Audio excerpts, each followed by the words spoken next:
Hi guys, it's me, Bev Allen, world famous life coach. Have you ever wondered how you can change your life? Well, wonder no more. Each week, I'm going to have real life problems from real life losers, and I'm going to help them. Welcome to my podcast. Welcome everybody to another episode of my podcast. How are you? It's me, Bev. So today, my special guest is somebody that if you know me, you'll know them. I used to coach this lovely man a long time ago. Well, a very, very long time ago now. He's an ex-footballer. He was very famous. He had all the girls after him.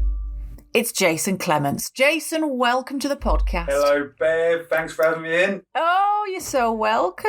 What a treat. It's been so long since I saw you. Bev. Yeah. A long time. How long, darling? Oh, I mean, you were on my case, Bev, I think, around 2005 to 2009, I reckon. And let me tell you... Well, when you say I was on your case, gosh, you'd have to clarify that. What does that mean? Let me clarify for your listeners. I could have had any life coach in the world. I chose Bev. She's the best out there in the business. Honestly, I can't recommend her enough. She has helped me so much. Jason, you are just lovely, aren't you? Oh, love you too, darling. You're so lovely. Thank you so much for agreeing to come onto my show. Now, listen, you're no longer a footballer, are you?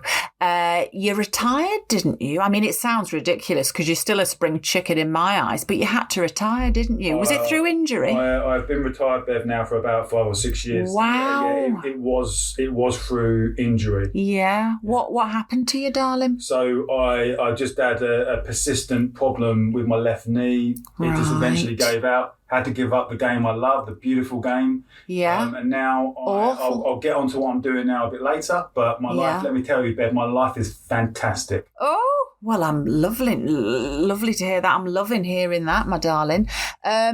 So listen, for the purpose of just letting my listeners know, because I'm quite sure they all do know who you are, but if anybody's been living in a cave for the last who knows how many years, just tell everybody. So what was it like back in the day, at the absolute peak of your career? What was life like for you? Oh, mental Bev,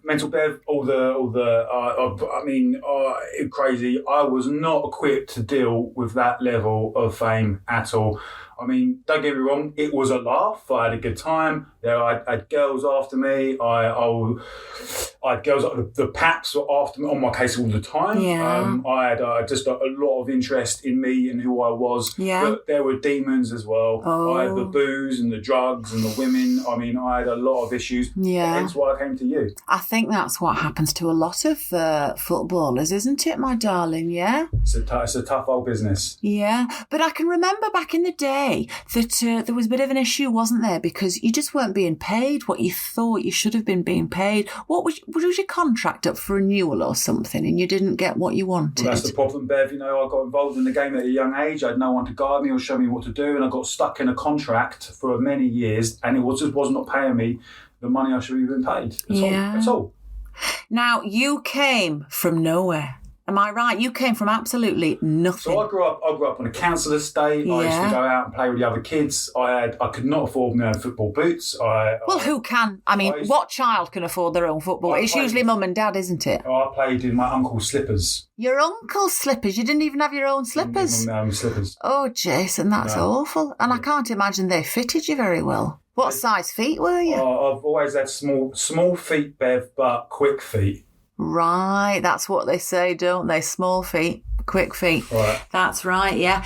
Now, what size was your uncle, though? Oh, my uncle, his feet were bigger than mine. What size are we talking, darling? He had, my feet were, an adult size, 9, and he was about a 10. So to be honest with you, that's not much of a difference. And you say 9's small, but quite frankly, that's quite big for some gentlemen.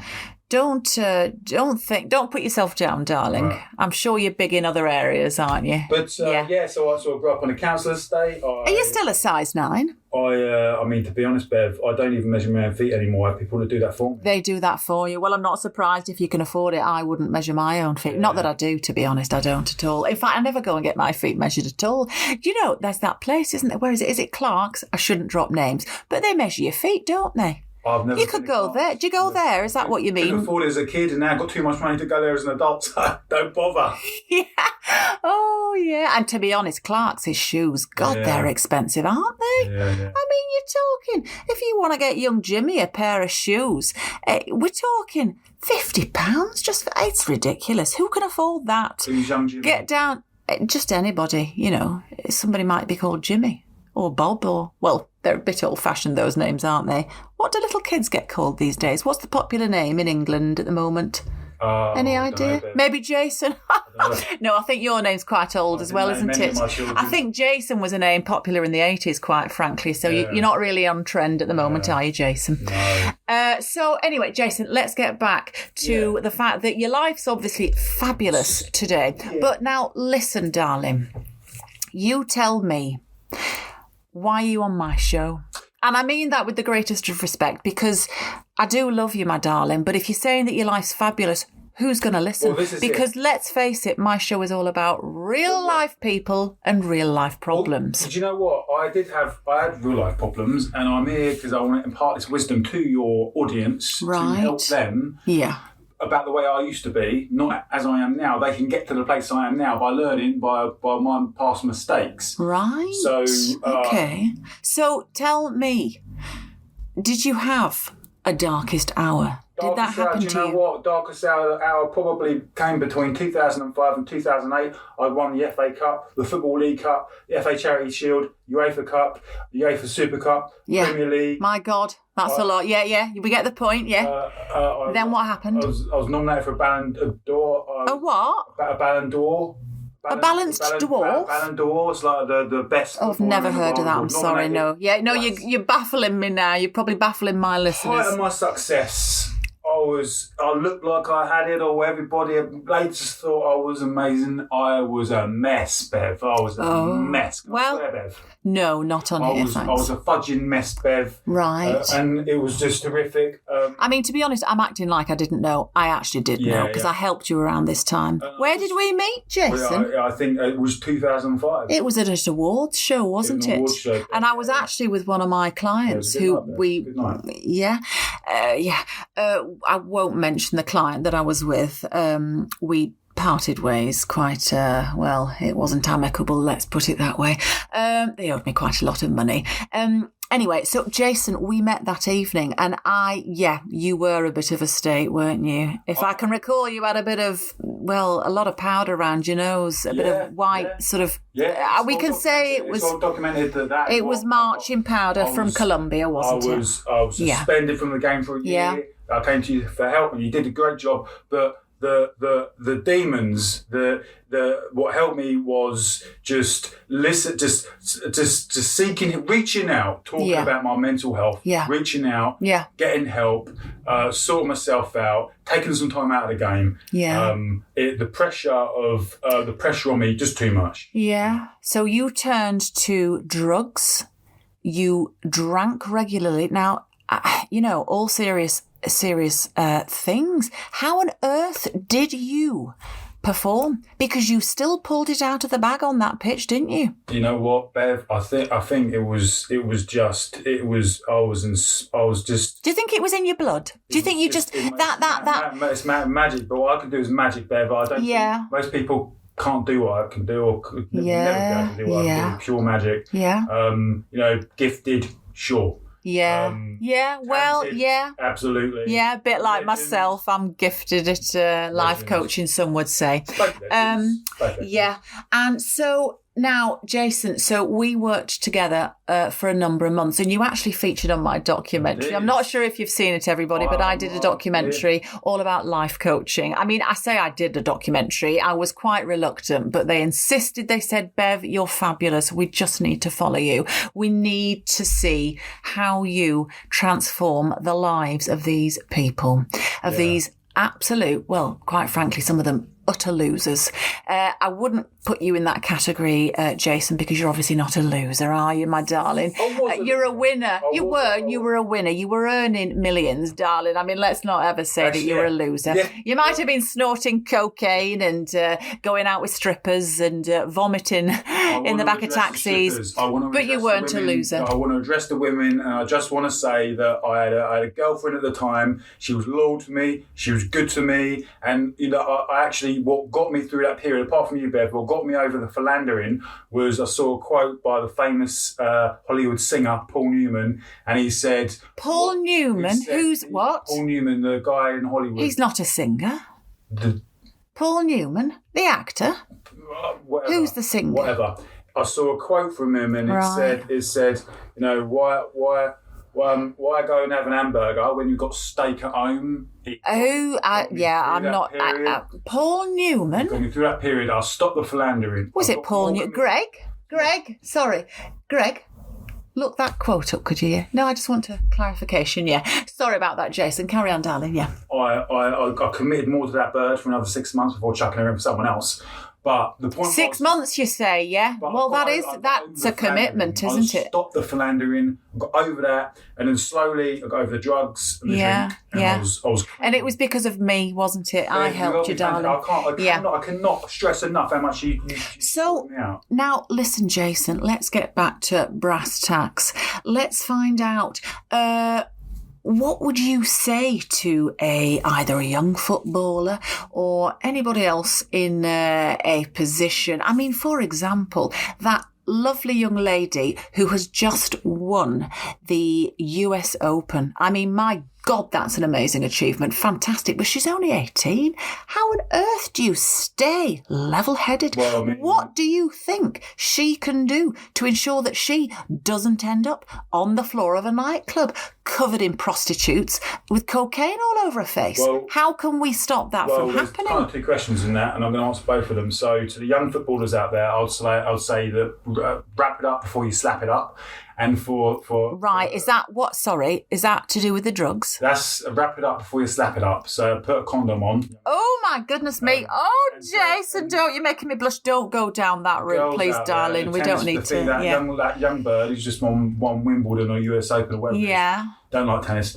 I would say to her, just stay away from the boys that are wrapping it up before they slap it up, because they're the ones you want to watch out for. Stay away from the boys. Even the ones that have wrapped it up. Stay away from the boys. Stay away from the boys. They're the worst. Whether they've wrapped it or not, you're saying? In some cases, they're the worst ones, Bev. What, the ones that wrap it up? Yeah. My God. Well, I didn't know that. I've learned something new today, I can tell you, but I have to be honest, Jason. Don't trust anyone who wants to go swimming with boots on. Yeah, I'm not sure what that means. Anyway, to be honest, Jason, I don't get any attention from anyone these days. I'm far too old. So, now then, we've had a phone call. Actually, we've had plenty to the switchboard while we've been recording the podcast. I've had a few emails, a few tweets. So I just wanted to throw one out to you just to see what you would say. So let's turn this around. Let's say that it's Jason Clements, life coach. So the first person that's written in is a lady called Margaret. She's called Margaret Dobbin. And I shouldn't really mention any names, but yeah. So Margaret's from Newton Le Willows, and Margaret writes in to say, Bev/Jason, I've been a fan of yours. I'm not sure who she's talking about. She's probably talking about me, though, to be honest, since time began. And I'm suffering at the moment because I'm living with a man who has not lived with me for very long, but he's got an absolutely dreadful habit. He bites his fingernails and he spits them on the floor wherever he is. Now, Jason, what would you say to Margaret? How can she take control of this situation? Margaret, let me start by saying that you are an absolute sweetheart, darling. I love your name. I think you sound absolutely fantastic. That bloke is, blokes do stuff like that. I'll be honest with you, I have attention deficit disorder, and I sort of lost concentration halfway through what that tweet was. But let me answer what I did here. I think that bloke is not right for you. I think you just need to walk away, love. You need to walk away from him because you're too good for that. Jason, honestly, but what if Margaret's quite happy in every other aspect? Are you seriously saying that she should be that sort of gung-ho? And just, I can tell you if somebody's... darling. But someone's biting the nail. I mean, it is disgusting, It's disgusting, isn't it? He does that. He's walking around, apparently. He just bites his nails willy-nilly wherever he is in the house, spits them where he stands. I'll be honest, in the changing rooms in my glory days, a lot of the footballers did do that. They actually bit the toenails. Oh, my God, don't even go there. The toenails? Yeah, but I didn't like it. Well, who the hell would? That's just disgusting. I mean, would you get it in the bottom of the communal bath? Oh, disgusting. It's disgusting. Margaret, walk away from him. Really? Margaret, God. Well, Margaret, there you have it. It's a Jason Clements first. Leave your fella. Well, throw him out your house if you've moved him in, because I'm telling you now, that's disgusting. He bits and spits, basically. Right, so there we go. Thank you, Jason. So I've got another one, if that's all right, Jason. Yeah. You're quite good at this, aren't you? I love it. Right, so the next person I've got is it's a man. It's a lovely gentleman. He's written in. He's called Brian, and his surname is Gubbins. Brian Gubbins from Gibraltar. Oh, he's in Gibraltar. He's not even in the UK. Anyway, so Brian has he sent me an email, actually, and he said, Bev, I love you. Well, Brian, I love you too, darling. But I've got a problem. He says, I have been back to the same furniture store 3 weeks on the trot because the new sofa that I purchased from them at a very, very high amount of money that I can ill afford has been sent to me, and each time they replace it, it's the same one. And the reason why I know it's the same sofa is because there is a huge stain on one of the cushions. And when I get my nose close to it, Bev, it smells like cat urine, quite frankly, he says. So this sounds an absolute mess, quite frankly, Jason, because poor Brian, he's bought this lovely sofa. He's probably done it on HP. He can't afford it. It's got a huge stain in the middle of the seat. And each time they've said, we'll replace it, brought it back, same stain. What would you do, Jason? I don't know. You don't know? No. What would you? I mean, would I ever go to a second-hand shop? No, darling. It's new. It's new. That's my point, Jason. It's brand new. Poor Brian spent a load of money. What would you do? Said you went back to the same shop 3 times. I went to West Ham Football. I signed for West Ham Football Club 3 times. Yeah. Mistakes. We make mistakes. Yeah. So what would you do to rectify this situation? Would you just forget the money you've spent and just throw it in the bin and start with a new shop? Personally, I'm wealthy and I would start again. Right. So you'd just lose the money, would you? I would lose the money. I mean, I'm thinking Brian spent quite a lot. I don't think he's got much, is the honest answer. And I think this has cost about £1,000. £1,000? Yeah. All right. Yeah, I mean, it's nothing to me. But I mean, Brian, personally, I can only talk from my own experience. Walk away, mate. Like Margaret, walk. Right, there you go. But what if he needs the sofa out of his house? I mean, would he get in touch with the old shop to remove it, or would he try and struggle and get it out for the bin men to collect for a £10 fine? I'll tell you what, Brian, what I'm going to do is a guest on Bev's show, I'm going to take care of your situation for you. After this show, give Bev your details. I'm going to come round your house with some of my mates. We're going to take care of the sofa. I'm going to buy you a new one. Oh. I'm going to take off the window at the front of your house. I'm going to take the sofa through the hole it's made and taking the windows off of your... Oh, Jason, I could cry. That's so kind of you. Brian. Brian. You are... What a lucky chap. Jason Clements, famous ex-footballer. He's going to come to your house and he's going to sort you right out. That's just lovely. Honestly, I've got tears in my eyes. That is so kind of you, Jason. Do you know what? This should be called, I don't know, Jason will fix it. It's like Jim will fix it, isn't it? But yeah, well, not quite like that. And we wouldn't want it to be like that, of course. And this is Jason Clements. It's, nothing like that. So, well, Brian, there you go. All's well that ends well. Forget that cat urine smell because you've got Jason now. So yeah, send me another email, darling, and give me all your details, and Jason will come and help you out.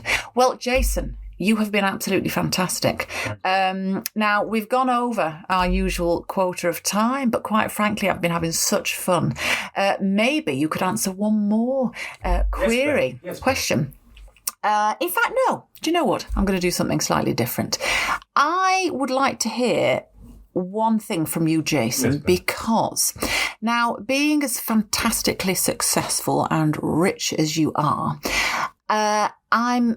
forgive me if I'm wrong or speaking out of tone. I'm not sure if that's a saying, but I'm presuming that, you know, you're the only person in your family that's actually mega rich. Do you have siblings? Are your mum and dad still alive? Out of your family members, how have they taken your success? Was it a struggle for some people, or have you always been that kind of person that just helped them? I don't talk to my family, Bev, anymore. I don't talk to them. Right, Fame became too much of a burden for them, almost as it was for me. I gave them money. My mum got arrested for shoplifting. My dad got arrested. No. My dad got arrested for drink driving. My brother, he's in jail for. I don't know if I'm going to say on the podcast what he did in Wales. No, I don't want to know. No. And my sister is my sister. She's sort of gone into a sort of life of crime, dealing stuff on the dark web. But Jason, my darling, do you think this is as a result of your fame that they just couldn't handle it? I don't think they could handle it. They didn't know. I mean, I helped them enough. I gave them money. Don't give it. All I would say to the listeners, when you make money, don't give it to your family. Don't do it.